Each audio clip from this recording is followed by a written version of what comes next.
Hi friends, 10:30కి Piduguralla వచ్చాము.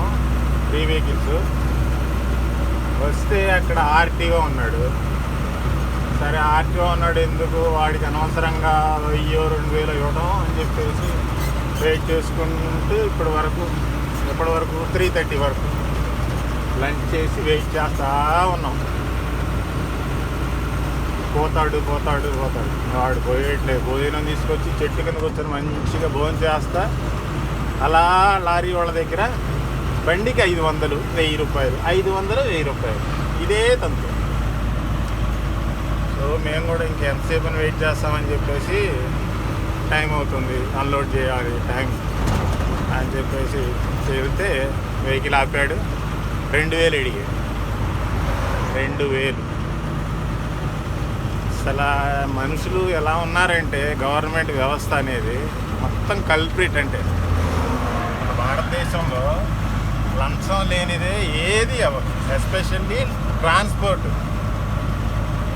నా ఉద్దేశం ఏంటంటే ఒక లారీ డ్రైవరు ఒక గవర్నమెంట్ ఎంప్లాయీ అయితే ఏమన్నా మార్పు ఏమన్నా వస్తుందాం అని నా ఊహ.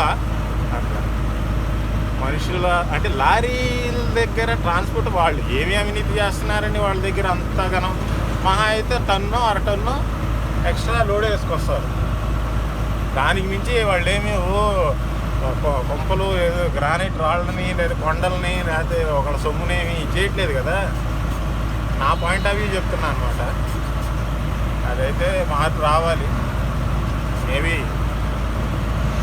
గవర్నమెంట్ వ్యవస్థ అనేది మారాలి, లంచం అనేది తగ్గాలి, ఒక మనిషికి వాల్యూ అనేది పెరగాలి, మానవత్వం అనేది ఉండాలి.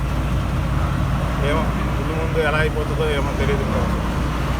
ఏదో నా జస్ట్ ఫీలింగ్ ఏదో ఎక్స్ప్రెస్ చేస్తున్నా. అంటే ఎవరిని హర్ట్ చేయాలని కాదు, ఎవరికి నేను లెసన్స్ చెప్పాలని కాదు, షేర్ చేసుకుంటున్నాను. సో ఇప్పుడే మన తెలంగాణ బోర్డర్ దగ్గరికి అయితే వస్తున్నాం. వాటర్ తాగుదామంటే వాటర్ చూస్తే